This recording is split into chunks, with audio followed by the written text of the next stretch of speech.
Nobel ou poubelle? Le podcast écolo-littéraire qui t'aide à désherber ta bibliothèque.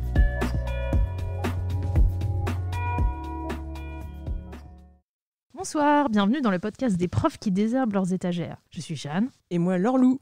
On y va ? Allez, c'est parti. Donc le principe de cette première émission, c'est tout simplement de faire un petit peu de ménage dans nos bibliothèques. On est parti de l'idée que, la décroissance étant dans l'air du temps, il était bon parfois de faire le vide. Or, Jeanne comme moi, on a des bibliothèques bien fournies, des petits appartements. Et moi, j'ai déménagé récemment et je me suis dit, oh non, ces livres attendent depuis au moins 15 ans, faisons quelque chose.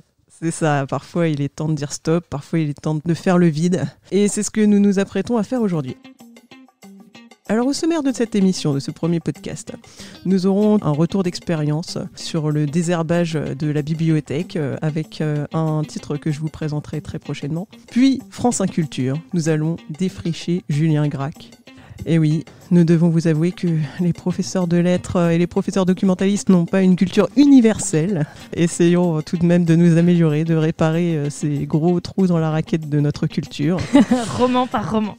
Et pour continuer, un petit placement de produit. Tout à fait, un envoi de la part de Babelio, en échange d'une critique. Nous parlerons donc de Vers les abysses de Thomas Boudy, dans une maison d'édition que je ne connaissais pas, Maison de négoce littéraire Malo-Kiran.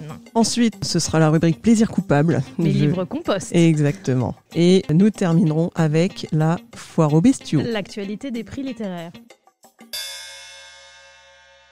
Très bien. Eh bien, nous commençons tout de suite par notre première rubrique, Désherbons notre bibliothèque. Est-ce que je peux faire une petite blague? A literary roundup. Yes. Objectif de cette rubrique, voir si un ou plusieurs titres de notre bibliothèque méritent la poubelle, ou au contraire, est-ce qu'on le garde comme éventuel prix Nobel. Il y a différentes couches de poussière. Tout à fait. Donc, est-ce que là, c'était une poussière 5 cm, 2 cm, quelques millimètres? Oula, alors là, je dois avouer que la couche de poussière est très très conséquente. D'accord. Depuis combien d'années ce livre prenait-il la poussière sur Ouh ton là là étagère? là là. Je dois dire que ce livre-là, j'ai dû le déménager au moins 3 ou 4 fois sans qu'il ait été ouvert avant de préparer cette émission. Quel est son titre? Son titre est L'Utopie ou la mémoire du futur. Voilà, je l'ai apporté ici. C'est Merci. un gros pavé de Yolène Dilas-Rocherieux. Alors, inconnue au bataillon, j'ai fait quelques recherches. Enfin, inconnu à notre bataillon. Voilà, exactement. Donc cette dame, Yolène Dilas-Rocherieux, maîtresse de conférences en sociologie politique à l'université Paris X Nanterre. Et ça explique un petit peu, je dois dire, ma relative déception à la lecture de ce livre. Parce que, pour tout dire, c'est un ouvrage qui a une couverture quand même assez intrigante. Il y a un montage photo qui représente une gravure consacrée à la ville idéale de Chaux. Et cette gravure est mixée avec un photogramme de métropolis. Donc moi, tout de suite, ça me parle. L'utopie, c'est quand même un thème que j'adore. L'utopie en littérature, moi, c'est quand même un thème qui me passionne. Or, il faut quand même être bien conscient que là, on n'est pas du tout dans un point de vue littéraire en réalité. On se situe dans une perspective historique. C'est pas du tout une vulgarisation. C'est un ouvrage assez technique, plutôt austère, sans doute une sorte de thèse plus ou moins remaniée. D'accord. Et il faut dire aussi que le style du livre n'est pas très très fluide, syntaxe assez lourde. Il y a un problème de construction parce que plutôt que d'illustrer une problématique ou de répondre à une problématique ou vraiment de construire un propos sur l'utopie, là on est dans une sorte de juxtaposition indigeste de différents modèles utopiques. Donc on voit pas très bien où on va. Alors, c'est-à-dire, parce que je vois le sous-titre, c'est de Thomas More à Lénine. Exactement. Alors, disons que le point de départ du livre, et moi c'est ce que j'avais pas compris en choisissant ce livre dans une brocante, là le propos du livre en fait c'est vraiment de se demander quels sont les rapports entre l'utopie et le communisme. Et finalement, l'idée est d'étudier le rapport un peu ambivalent du communisme à l'utopie. Mais sachant que dans l'utopie de Thomas More, il y a de l'esclavage. Ouais, alors voilà, il y a un autre problème aussi dans ce livre, c'est qu'il y a aussi pas mal d'anachronismes, je dirais, ou de problèmes qui se posent. Alors bon, cette personne est sans doute très au fait de son sujet. Je n'en disconviens pas, puisque elle a quand même manifestement des diplômes universitaires qui lui permettent d'enseigner la sociologie politique. Mais quand on qualifie Thomas More de petit bourgeois, par exemple, moi, ça me paraît quand même extrêmement anachronique. Alors Donc, j'avoue que je ne vois pas trop le rapport. voilà. Donc l'idée étant pour cette autrice de montrer que le communisme à la fois se méfie de l'utopie, parce qu'il l'accuse d'être une sorte de rêverie stérile, circonscrite à la fiction, qui donc n'encourage pas vraiment le changement politique, mais il joue aussi avec elle pour entretenir les espoirs des prolétaires et la flamme révolutionnaire, et pour se donner un passé. Donc ça, c'est plutôt intéressant comme idée. Oui. Là où effectivement, à mon avis, il y a des choses qui sont assez plaquées, c'est par exemple dans le fait de dire que Thomas More est un petit bourgeois vu par les communistes, et donc que lui-même ne pouvait pas opérer une critique puissante du système capitaliste ou pré-capitaliste. Hein. Et donc moi, à mon sens, ça donne lieu quand même à des gros anachronismes historiques, voilà, des gros problèmes d'interprétation. On a l'impression que c'est un peu rentré au chausse-pied. Voilà, exactement.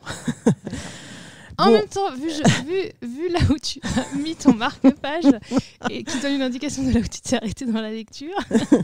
Exactement. Oui, je dois dire que là, pour nos auditeurs, page 34. On s'arrête à la page 34. Non, mais je dois dire que c'est quand même très très indigeste. C'est plutôt une sorte de manuel qui se feuillette, à mon sens. C'est quand même assez complet. Hein. Il y a un panorama des utopies, y compris d'utopies dont j'avais pratiquement jamais entendu parler. Ça fait toujours plaisir aussi de revoir des mots comme néo-babouviste qu'on n'entend pas assez souvent, je trouve. Néo-babouviste, c'est-à-dire les adeptes de Gracchus Babeuf, un grand utopiste.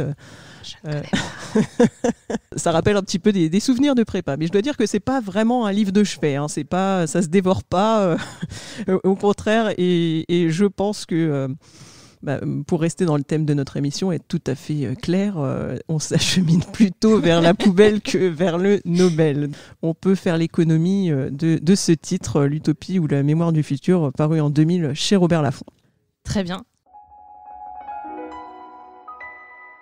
C'est l'heure maintenant de s'attaquer à France Inculture. L'esprit d'ouverture. Juju. Oui.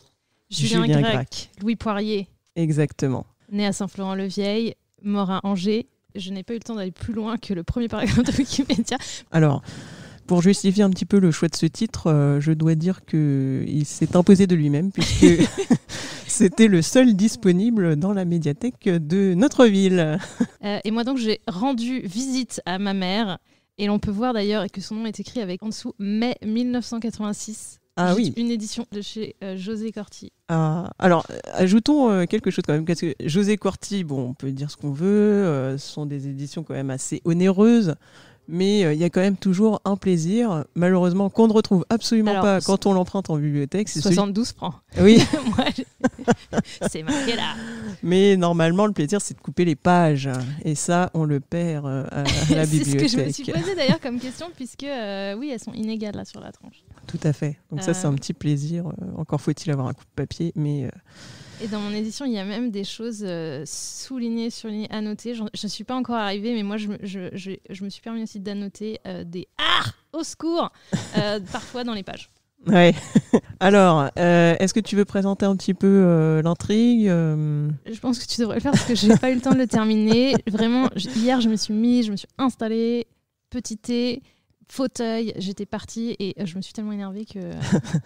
Ça marche. Alors, j'ai fini Herminien, donc je suis page 83. D'accord. Bon, de toute façon, on va pas tout dévoiler non plus. Je ne voudrais pas non plus divulgacher le reste du roman pour toi. Alors, effectivement, premier roman de Julien Gracq qui met en scène 3 personnages, Albert, Haydée et Herminien. Cœur, Herminien. Le pauvre. À mon sens, c'est quand même un roman qui n'est pas très aimable. Hein. Je ne voudrais pas non plus commencer cette émission en descendant en flèche tous les titres que nous allons proposer. On parlera de coup de cœur également. C'est un roman qui commence par une description archi longue dans le premier chapitre. Mais formidable, moi j'ai adoré. C'est la seule chose que j'ai adoré. D'accord. Et les fulgurances d'Herminien.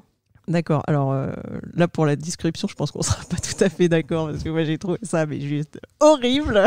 Je pense qu'il m'a fallu une semaine rien que pour lire le premier chapitre. Alors moi, non, mais je me suis laissée porter. Ça m'a donné du gothique britannique. J'ai revu Jane Eyre, Wuthering Heights, La Lande, le vent, un peu le chien des Baskerville, sous la nuit, sous la pluie. Alors, moi, j'étais dedans. Je suis d'accord pour le tout début, mais alors au bout d'un moment... On a la description du personnage dans La Lande, on a la description de son ascension au château, on a la description de toutes les pièces du château, de la terrasse, puis de la vue de la terrasse. Mais j'étais replongée dans les contes de Grimm, j'avais le visuel qui a collé direct dans l'espèce d'orientalisme médiéval au poète-poète. J'ai adoré ça par contre. À un moment quand ils sortent sur la terrasse plate la nuit, avant qu'elle se jette sur lui, mais que c'est bien précisé. Mais là, on est plus dans le premier, entre parenthèses, mais lui ne l'aime pas. Lui ne l'aime pas. C'est précisé 15 fois. Oui, ils sont comme ça face à la forêt, qui tel un peuple sylvestre attend les 3 coups du théâtre. Enfin, moi, j'ai trouvé ça formidable. Voilà, non mais après, bon, je dois dire que effectivement, au début, moi, ça m'a vraiment beaucoup ennuyé le fait qu'il n'y ait absolument aucune action, que les personnages soient quand même réduits à leur plus simple trame, à mon sens. Mais ce qui m'a plu effectivement, ça, tout à fait, c'est l'atmosphère vraiment du romantisme noir, vieux château, orage, forêt, tout ça. Et d'ailleurs dans la préface, je ne sais pas si tu l'as lu. Je l'ai lu mais je n'ai rien compris. D'accord. D'accord. Alors non mais c'est vrai que Julien Gracq fait des allusions à ces modèles en invoquant des stéréotypes qu'il aurait essayé de réactiver pour faire naître la terreur, etc. Bon, enfin ça je trouve effectivement c'est assez réussi, mais d'un autre côté il l'invoque comme quelque chose qu'il utiliserait presque de façon parodique. Alors c'est quand même assez étonnant. Eh ben c'est une de mes grandes questions. Oui. Parce qu'en fait je trouve ce livre très drôle, ironique, mais je ne sais pas si c'est fait exprès. Je ne sais pas si en fait on est censé le prendre au premier degré, auquel cas là je m'arrache les cheveux et je crie. Je sais plus ce que j'ai écrit. J'en ai écrit un texto à ma mère. J'ai dit au secours, c'est quoi ce vieux misogyne grandiloquent, sortez-moi de là. Sachant que c'est l'insulte suprême d'insulter Julien Gracq devant ma mère. Mais et je trouve que quand la scène avec Albert, Hermina, Hyde, et où on est dans les pensées plus ou moins d'Hermina, qui surintellectualise le fait que concrètement sa meuf est en train de se taper son meilleur pote quelque part dans le château et que lui il est assis à côté d'une horloge à attendre. On est d'accord, c'est ça qui se passe concrètement. Désolé d'être un peu vulgaire. Sachant que son meilleur pote en plus n'en a pas grand chose à faire et se laisse faire plus qu'autre chose. Ah non, il l'aime pas, c'est précisé entre parenthèses. Puisque c'est c'est une sorte de womanizer qui lui... On a cette description de quand il court les universités pour construire son intellect, il pousse les femmes à accepter des jeux pervers qui fait que même la plus téméraire lâche l'affaire en gros. Donc moi je me suis dit mais qui est cet homme et on pourra revenir sur le personnage de Hyde parce que là moi ça m'a donné de la fantaisie médiévale à fond et pas le bon côté. Pardon, mais je t'ai coupé, excuse-moi. Non, mais voilà, donc cette atmosphère de romantisme noir, ça m'a beaucoup plu.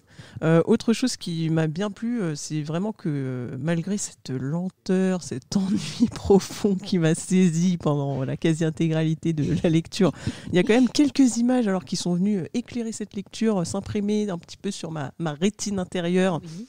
Comme vraiment si y avait un éclair et qu'on avait cette image un peu subliminale, presque subliminale. La nage désespérée des 3 personnages, bien sûr le personnage de Hyde qui se retrouve nu et outragé dans la forêt. Ça on peut en reparler. Le personnage d'Herminien qui se met à jouer de l'orgue comme un dément. Enfin, j'en suis pas encore là. Il y a vraiment des images très, très, très fortes d'un seul coup, mais au milieu d'un océan de... Mais tu n'aimes pas la tour du château j'ai pas le verbe, qui se dresse probablement, il faut que je tourne la page, et qui est qualifiée de guetteur muet des solitudes sylvestres. Mais moi j'ai adoré. Alors que je déteste d'habitude les descriptions, je les lis en diagonale, mais là j'avais l'impression d'avoir une nature menaçante et sublime, et je me retrouvais vraiment dans le roman gothique, j'ai adoré. Oui, non mais alors il y a vraiment des très belles trouvailles. Et puis alors au milieu de ça, enfin il y a des phrases, j'en ai repéré une là par exemple. Il est question de Herminien, justement. Hein. Ah, mon chouchou. Comme porté par le réseau d'une musique exaltante, ses membres paraissaient prisonniers des lois fatales d'un nombre, quoi qu'il en fût à tous égards premier, et sa démarche majestueuse au-delà de toute mesure, et à tout moment visiblement orientée sembla à Albert la matérialisation, pour la première fois débarrassée de toute espèce de voile grotesquement esthétique, de ce que Kant a appelé, non sans mystère, une finalité sans représentation de fin. Alors, si tu comprends quelque chose, je t'écoute. Il faut avouer aussi que là, rien que dans cette seule citation, on a quand même au moins, voilà, on a 3 expressions en italique. Et alors ça, c'est un tic qui m'a agacé au possible. Vraiment, il y a de l'italique partout, comme si l'auteur prenait toujours ses distances avec ce qu'il écrivait, parce qu'il voulait bien montrer qu'il fallait comprendre autre chose. Voilà, il est érudit, je sais pas. Mais alors, alors tu vois, moi ça je ne l'ai même pas vu. En revanche, les parenthèses, je l'ai pas supporté. Je n'aime pas les parenthèses, s'il vous plaît, ça ne sert à rien, ne le faites pas. Les parenthèses, les tirets, il y en a beaucoup. Et alors ça rend illisible la préface, hein, vraiment. Alors moi, les tirets, j'avoue que j'ai l'habitude parce que je lis beaucoup en anglais, donc ça ne m'a pas dérangé. Mais peut-on parler du personnage de Hyde, s'il te plaît ? Je t'en prie. Moi, je me suis dit, qui est cet homme ? Est-il misogyne ? Alors, Herminien ? Non, Julien Gracq. Ah, d'accord, oui. Parce que concrètement, on a un personnage. Alors, est-ce que c'est parce que c'est début de siècle ? Mais vraiment, je me suis dit, mais qu'est-ce que c'est que ça ? Est-ce qu'il est censé avoir une psychologie, ou est-ce que c'est parce que lui ne connaît rien aux femmes ? Mais là, on est dans la... Je sais pas si on peut parler de male gaze ou de masculinité toxique. Désolée, je sors les grands mots. Mais ça m'a saoulée. Donc, on a un idéal de pureté virginale mêlé à de la brillance intellectuelle, mais elle ne paraît brillante que par la conversation, la joute verbale des 2 hommes. Ça s'est précisé au moins 40 fois. C'est uniquement par eux qu'elle réussit à exister aux yeux d'Albert. C'est elle qui fait le premier pas, ce qui lui le dégoûte. Parce qu'il dit seulement les femmes, alors je n'ai pas la citation sous le nez, mais seulement les femmes peuvent se permettre de n'être pas si timides, ou un truc comme ça. Clairement, on est dans la polarité ange putain, mais vraiment, féerie lumineuse, le soleil qui couronne ses cheveux d'une nimbe dorée, mais en même temps, elle est quoi ? Elle est esclave entière et soumise quand elle s'allonge dans la forêt en levant les jambes. Non merci quoi. Franchement, ça m'a énervé. Non mais attends. Elle s'entrouvre comme une pêche mûre. J'ai noté au secours, page 63.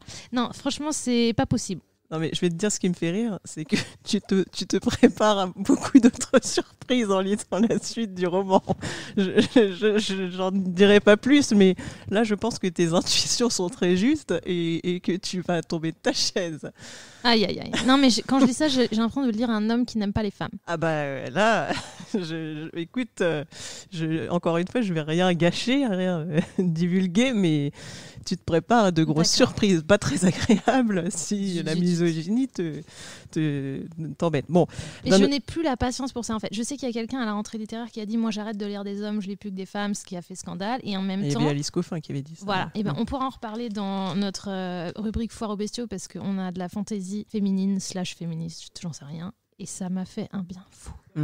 Et j'étais là, mais oui, en fait, le female pen dont on parle depuis le XVIIe siècle, ça existe. Tout à fait.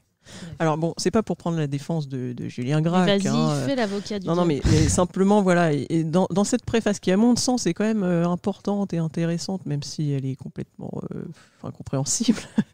Gracq, lui, il met en garde sur la tentation de lire sous l'angle symbolique un certain nombre de motifs, mais je pense quand même que très clairement, il joue avec ça. Il réactive aussi des motifs qui se trouvent dans la légende arthurienne, qui se retrouvent aussi chez Wagner, qui semble être vraiment pour lui une influence très très forte. Et surtout, d'après les quelques recherches que j'ai pu faire, Gracq, à ce moment-là, au début de sa carrière, il est très très proche des surréalistes. Donc il y a aussi cette idée, ce livre-là qui a été repéré par André Breton, Cocorico, Nantes et compagnie d'ailleurs. Breton. Donc, oui. D'ailleurs, est-ce que je peux juste noter que j'ai bien ri quand j'ai lu l'air était d'une fraîcheur délicieuse. Et là j'ai écrit ha ha ha. On est en Bretagne. Le soir, la nuit. Non, là tu sors ta petite doudoune. Ah oui. Non, clairement. Mais il y a plusieurs références d'ailleurs au fait qu'il fait très chaud. Alors ça, je sais pas d'où ça sort, mais c'est assez savoureux quand même. C'était peut-être qu'il était payé par l'Office du tourisme. Mais moi j'ai le droit de le dire. Moi j'ai le droit de dire qu'en Bretagne il pleut. Moi je n'irai pas sur ce terrain-là. Je te laisse la responsabilité de tout ça. Enfin bon, de mon point de vue, c'est certainement pas poubelle. mais Ah on est quand même loin du Nobel. Et en fait, c'est ça qui m'embête, c'est que j'aime pas l'idée de plaquer une lecture postmoderniste, c'est peut-être des grands mots là-dessus, parce que c'est pas forcément pertinent. J'avoue que, comme je te disais, j'ai l'impression des fois que c'est ironique, qu'on a l'impression... J'arrive pas à savoir si le narrateur nous dit que les personnages se mentent à eux-mêmes, notamment Herminien, qui a toutes ces espèces d'épiphanies philosophiques, métaphysiques, à côté de la pendule, pendant que sa meuf se tape son pote. Et en fait, je trouvais ça... Il a un caractère exalté, grandiloquent. Ils sont à côté d'Andy, les deux, là. Ah bah, on a l'impression qu'en fait, ils se draguent l'un l'autre et que la nana n'est qu'un accessoire. Mais c'est vraiment mettre des mots ou des intentions qui sont clairement pas dans le texte. Mais j'arrive pas à savoir s'il nous dit de lire entre les lignes qui sont entre les lignes. Là encore, il nous dit très clairement au début du livre, c'est tout ça, faut se méfier du symbolique. Non, faut pas voir des symboles dans tout. En même temps, Coco, théorie de la réception, enfin là c'est anachronique, mais on lit bien ce qu'on veut. Oui. Non, mais c'est vrai qu'il y a quand même aussi une déréalisation. Et ça, à la fin du roman, c'est de plus en plus flagrant, où on s'écarte totalement de toute forme de représentation. Enfin, on est de plus en plus dans le rêve, voire l'abstraction, vraiment. Et d'ailleurs, je trouvais que c'était... même mieux à la fin. Il y avait, c'était pas plus compréhensible, mais c'était quand même peut-être un peu plus appréciable, quoi. Enfin, c'est moins énervant, on va dire.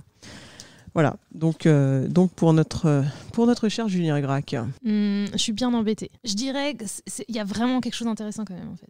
Donc je veux pas le mettre à la poubelle. Bien sûr. Non, mais peut-être que... On le remet à prendre la poussière. En tous les cas, on pourra peut-être en lire un autre pour se faire une idée plus précise. Clairement. La forme d'une ville. Voilà. Que tout le monde me conspue parce que je ne l'ai pas lu d'ailleurs sur Nantes. Ce sera peut-être mon France Inculture numéro 2. Passons au placement de produits. Allez, placement de produits. On récolte ce que l'on sème.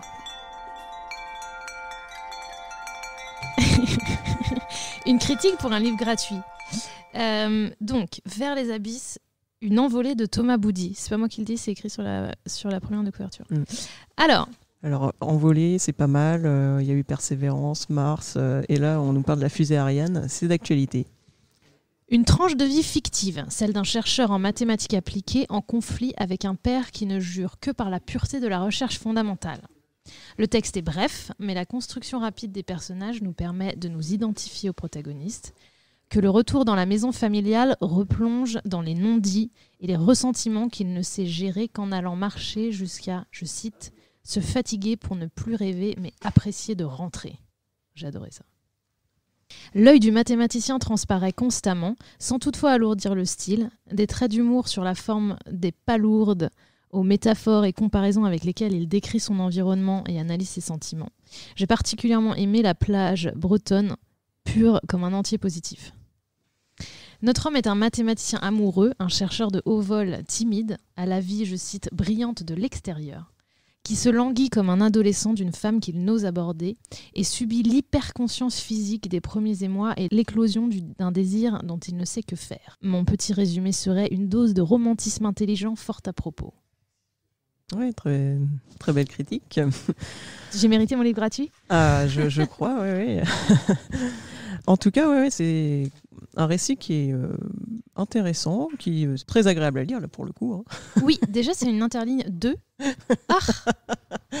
Et alors, pour les astigmates, ça m'a refait, vraiment. J'étais voilà, oui, ça sera peut-être pas l'argument à mettre en avant au premier chef, mais c'est vrai que c'est une lecture très, très agréable, très sympathique. Je connaissais pas du tout cette maison d'édition. Moi non plus.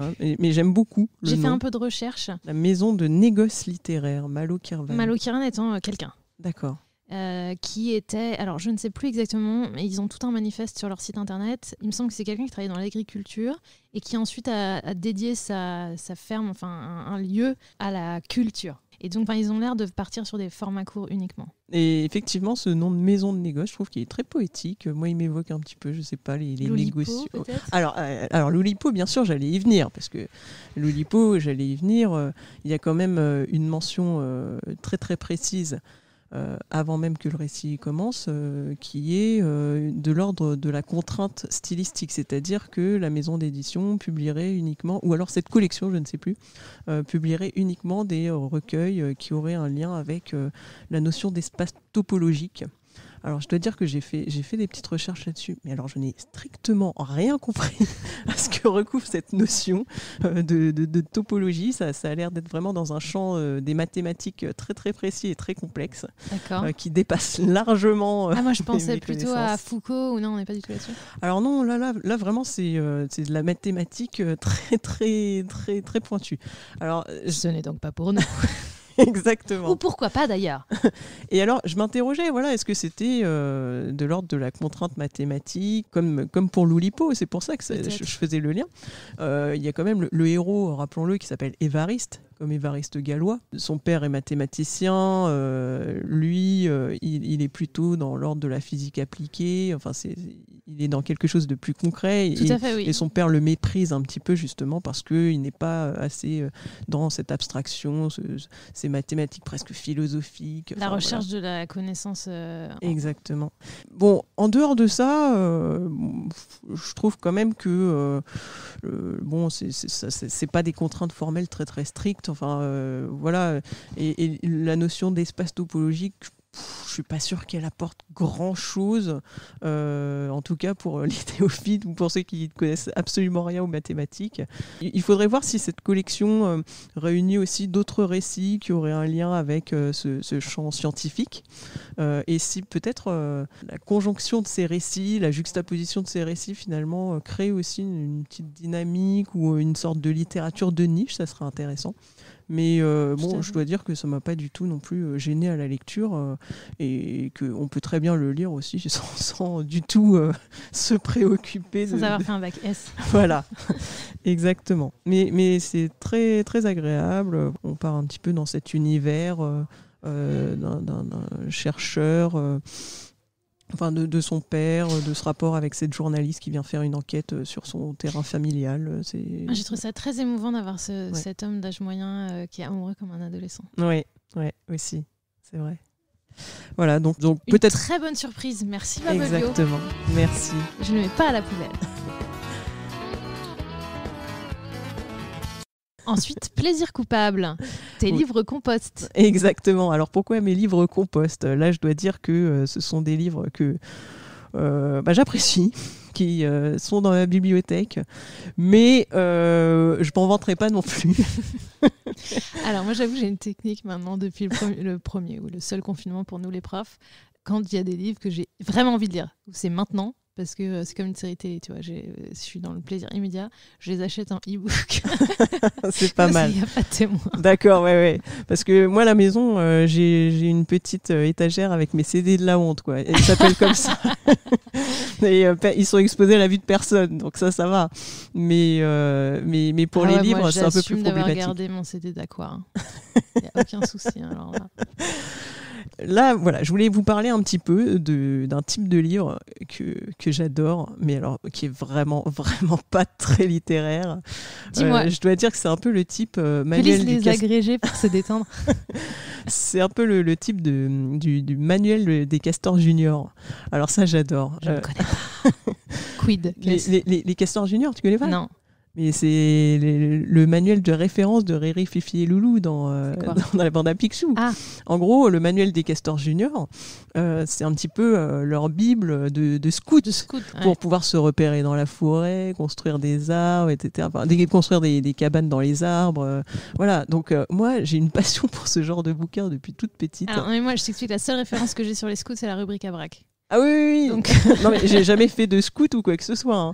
D'accord. Mais en revanche, dans mon enfance, j'ai pu faire un nombre incalculable de listes de choses à emporter sur une île déserte ou en voyage. Voilà.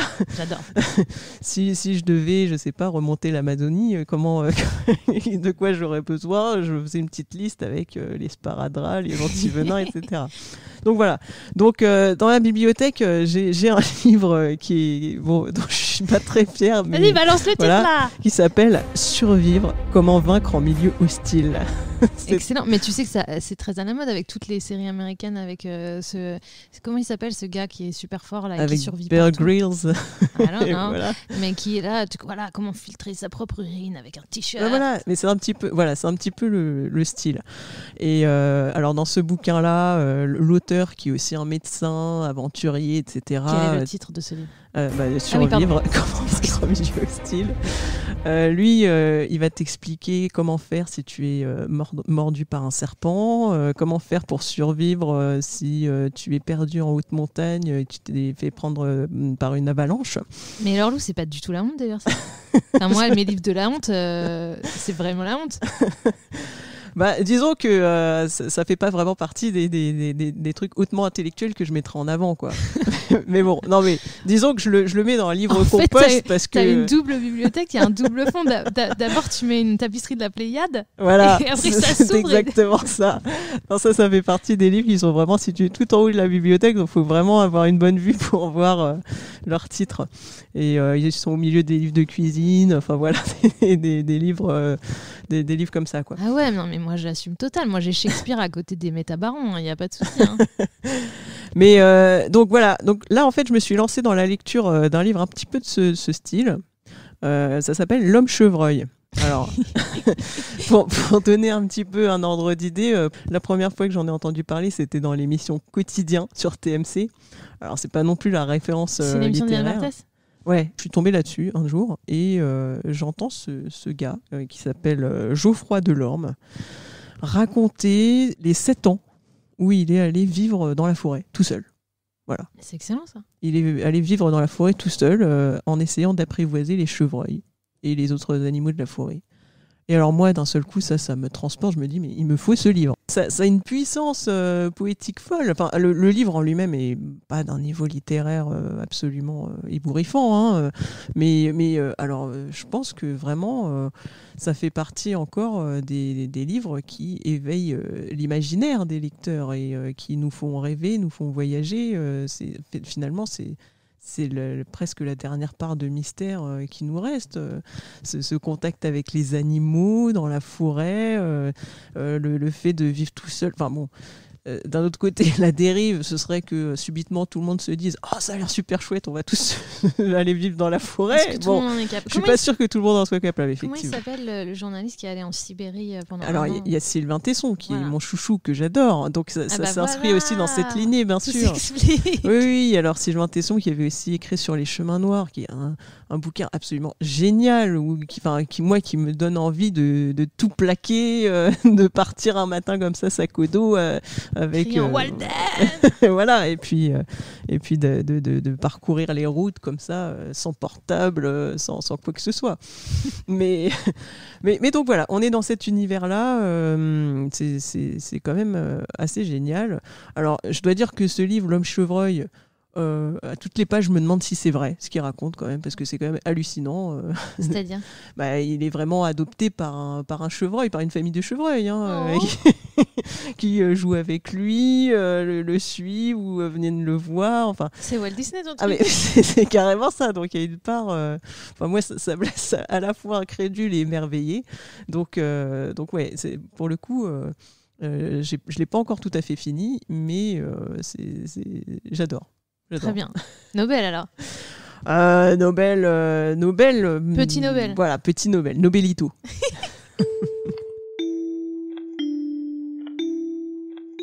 Alors, c'est la foire aux bestiaux. C'est la foire aux bestiaux. L'actualité des prix littéraires. Donc, je vais présenter en l'occurrence le prix Imaginal des bibliothécaires. C'est la 2e année que je participe, les professeurs documentalistes étant acceptés depuis 2 ans. Il s'agit d'un prix qui dépend du Festival Les Imaginales, un festival de littérature de l'imaginaire à Épinal, mais plus particulièrement de fantasy, parce que les 2 gros pôles, ça reste la fantasy à Épinal et la science-fiction à Nantes. Cocorico. Bah non, mais je suis obligée. Il s'agit d'une sélection de 5 romans et 5 bandes dessinées de fantasy francophones publiées l'année précédente. L'année dernière, ça n'existait pas la BD. Il n'y avait que les romans que j'ai lus pendant le confinement, ce qui peut-être a fait que j'avais tout détesté. Pratiquement. Enfin, en tout cas, j'avais rien aimé en entier. Avec une petite exception pour Christian Leroy. Je vais présenter les bandes dessinées. J'en ai lu 3 sur 5. Il y a Peau d'homme qui a obtenu le prix d'Angoulême pour les lycéens. Il y a Carbone et Silicium de Mathieu Bablet, où là, on est clairement sur de la science-fiction. Donc c'est très bien, mais je vois pas trop ce que ça fait dans une section de fantasy. Et Le Culte de Mars, où là, on est 100% dans la SF, mais est-ce pour autant une bonne chose? Donc, Peau d'homme, c'est une BD que Annick m'avait prêtée d'ailleurs, et donc je pense que tu adorerais. Alors moi, j'ai eu des vibes de Shakespeare, La mégère apprivoisée. Bon, elle m'a dit, mais enfin, voyons, c'est un marivaudage. Donc voilà. Chacun ses rêves. Si tu as fait des études de français, tu liras du Marivaux. Si tu as fait des études d'anglais, tu liras du Shakespeare. On est dans une comédie un peu je sais pas si ça se dit comédie de manière. On est dans la Renaissance.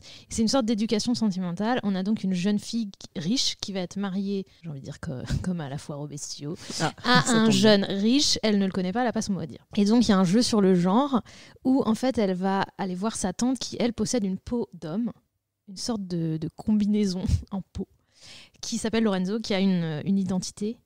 Et donc, quand elle le met, il y a une sorte de zip à l'arrière et elle devient Lorenzo. Elle donc, se transforme, entre guillemets, en homme pour aller enquêter, en fait, et découvrir qui est ce futur mari. D'accord. Ah oui, alors oui, là, je vois bien le lien avec Sauf Marivaux. qu'elle va... Ouais, alors moi, ça m'avait fait... j'avais pensé à Twelfth Night, La Nuit des Rois aussi. Et en fait, elle va découvrir qu'au début, c'est un peu un affreux personnage. Et en fait, le futur mari va tomber amoureux de Lorenzo, puisque le futur mari est gay. Ah oui, donc là, on reprend Shakespeare. Et en fait, Lorenzo, il va tomber amoureux du futur mari, mais en tant que Lorenzo. D'accord. Ça se complique. Et donc, elle est amoureuse de lui, mais quand elle est dans la peau, mais aussi quand elle est dans sa propre peau, mais en même temps, il y a un truc super ambigu qui se met en place, qui ne peut que se finir de manière, comment dire, mélancolique. Et il y a un côté très étonnant parce que donc ils vont consommer leur amour, mais elle dans la peau d'un homme. D'accord. Voilà, et donc c'est ambigu, il y a une sorte de triangle amoureux à deux qui se met en place, et en même temps il y a un côté girl power avec un message très actuel, puisque à la fin elle finit par pas vraiment à la fin, au milieu elle finit par se marier avec lui, mais lui il est là, t'es une femme, elle est là, nanana, c'est comme ça que ça va se passer mon garçon. Donc voilà. C'est marrant, ça me rappelle un petit peu un film qui était sorti il y a quelques années, il n'y a pas très longtemps, qui s'appelle Les Garçons Sauvages. Je ne sais pas si tu en as entendu parler. Ça me dit rien. D'accord, bah écoute, on pourra en parler Ouais. une prochaine fois. Mais en tout cas, j'ai adoré. En revanche, je ne vois pas du tout le rapport avec la fantaisie. Ouais. Mais vraiment, c'est un livre que je mettrais ici au CDI volontiers. Je pense que ça... Parce qu'il y a un petit côté féministe. Ça parle aussi de critique de la morale religieuse, mais je ne vais pas rentrer dans les détails. Et il y a un petit côté aussi éveil à la sexualité, mais qui est fait d'une manière vraiment bienveillante. Et... j'ai trouvé ça beau, en fait, vraiment. Niveau dessin, on est dans quelque chose de très réaliste. Pas forcément la ligne claire, mais ça fait vraiment enfantin. Et on a un côté... on se voit dans la Renaissance italienne, avec des palais. C'est super joli. Et j'ai oublié de dire, c'est de Hubert Boulard et Zanzoum. Non, attends, qu'est-ce que j'arrive pas à relire mes notes. Bref, c'est chez Glénat. Alors là, ça c'est Nobel, total. Moi, je suis à fond, j'ai adoré. Ensuite, on a Le Culte de Mars d'un artiste qui a de l'humour, qui s'appelle Moby Dick. Et donc, on est dans une quête post-apocalyptique. Alors là, c'est intéressant dans le sens où il y a l'idée que je sais pas si tu connais le transpersonnage. Alors oui, ça me dit quelque chose. Bon, il y a l'idée qu'en fait les riches se sont barrés. Bon, dans le transpersonnage, c'est dans un train. Là, ils sont allés sur Mars. Ils ont laissé les laissés pour compte derrière, qui attendent le retour des riches / scientifiquement plus avancés qui sont sur Mars, qui vont venir les chercher. Et qui en fait, il y a une sorte d'atavisme qui s'est mis en place. Ils ont régressé, ils ont perdu toute leur le savoir scientifique notamment. D'accord. Il y en a qui essayent de construire une fusée, mais elle est en bois leur fusée clairement. Ça se transforme plus ou moins en religion en fait malsaine et ça dégénère un peu.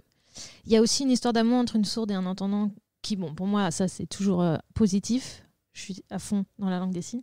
Sauf que là, donc il y a du dessin de langue des signes, ce qui est cool, sauf qu'elle me paraît, après je suis pas une experte, mais elle me paraît inexacte. Notamment l'alphabet. Enfin, moi, peut-être que c'est parce que... Alors, on est peut-être dans un truc hyper avancé, ou comme c'est dans le futur, et que c'est peut-être aux États-Unis, ils ont un alphabet un petit peu différent. Bref, mais sinon, en fait, ça m'a fait sortir de l'histoire. Et c'est une BD française ? Oui. D'accord.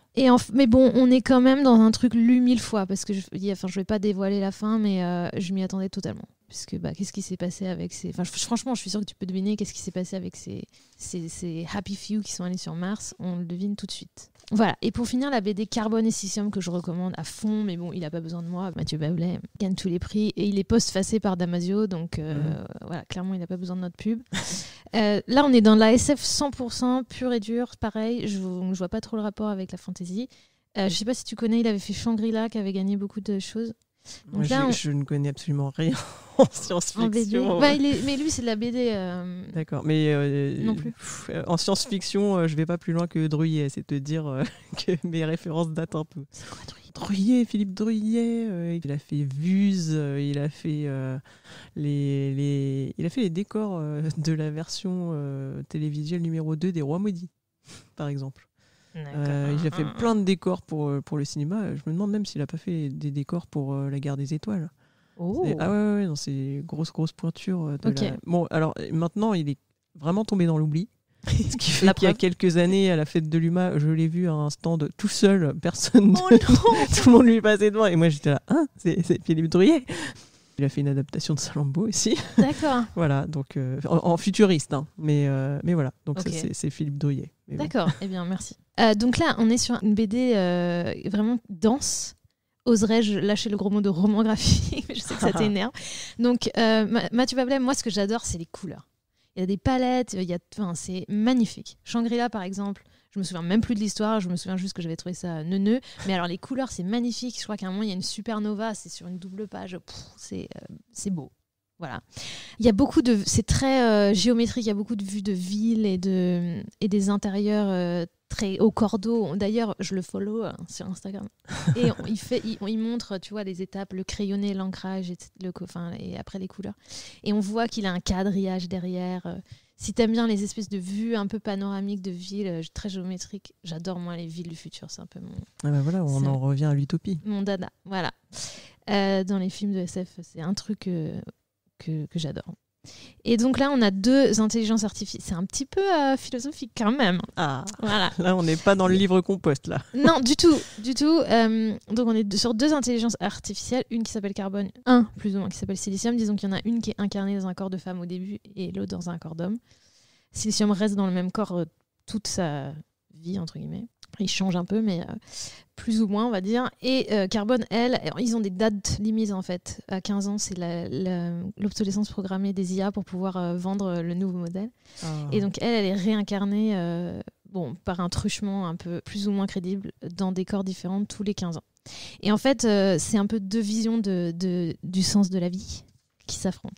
Enfin, qui s'affrontent, non, parce qu'ils sont codépendants, clairement, mais des visions de la vie incompatibles. Donc, il y a lui qui cherche toujours, il compte en pourcentage la surface de la Terre qu'il a visitée. Et donc, il est là, oui, c'est bien ici, mais là-bas, je ne suis pas allée encore. Il fuit, il est toujours à se chercher. Et elle essaye de... Donc, elle a grandi auprès des humains et elle se bat pour le droit des androïdes. Et donc, ce qui est intéressant, c'est que les androïdes finissent par se détacher des humains et créer une sorte de... Ils s'appellent les sans-visages, ils arrachent leur visage.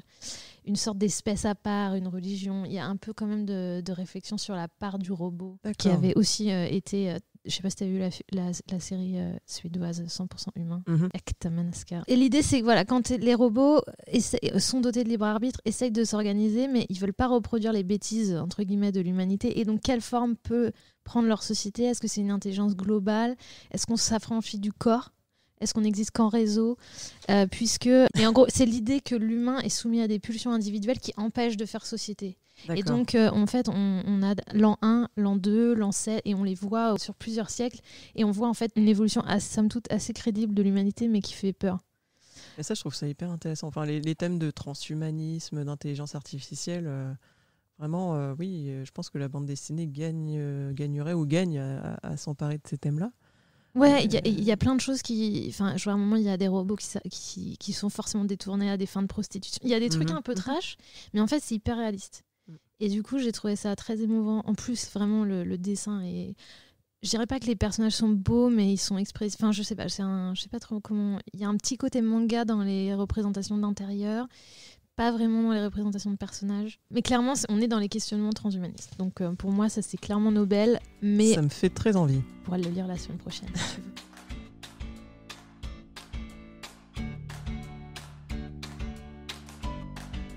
Bon, la prochaine fois, pour ma part, j'aurai une lecture à te proposer, je pense. Vas-y. En tout cas... Dans quelle catégorie ? Dans quelle catégorie ? Dans la catégorie petit nouveau, on va dire, dans la catégorie foire aux bestiaux, peut-être, à moins qu'on nous l'offre, mais j'en doute. Non, j'ai déjà repéré une bande dessinée que j'aimerais beaucoup chroniquer pour la prochaine fois. Alors, je vais t'en dire assez peu, car j'en sais assez peu sur cette bande dessinée. Ça s'appelle L'Entaille. C'est une bande dessinée de Antoine Maillard qui est parue chez Cornelius. Alors déjà, j'adore cet éditeur. Je ne connais ni le titre, ni l'auteur, ni l'éditeur. Donc ça, je suis à fond. Cet éditeur, je l'adore. C'est l'éditeur de Daniel Clowes, de Charles Burns en France. 2 auteurs mais j'aime plus que tout. Bien. Et donc, voilà, je ne sais pas de quoi ça parle et je ne veux pas savoir avant de quoi ça parle. Mais tout ce que je sais, c'est que j'ai vu quelques dessins qui m'ont coupé le souffle, tellement ils sont beaux. Il y a un travail de la couleur, il y a un travail... Alors, je ne sais pas quelle est la technique employée. Ça ressemble à du crayon de couleur, à vrai dire, mais avec vraiment une texture incroyable. Des jeux d'ombre, des aplats de couleurs qui évoquent vraiment un univers qui est à la fois mystérieux mais chaleureux. Enfin voilà. Donc ça, il faut absolument que je me procure cette bande dessinée et je me ferai un plaisir d'en dire quelques mots la prochaine fois. On le note. Magnifique. Moi, je voulais du coup te proposer puisque j'ai plusieurs livres de Kazuo Ishiguro qui prennent la poussière. Oui. Donc je te proposais et si tu me dis qu'il en sort un nouveau, donc bien sûr, on attendra encore ça la pression. Avec grande impatience. Pour l'instant, il est sorti en langue originale, mais il n'est pas encore sorti en France.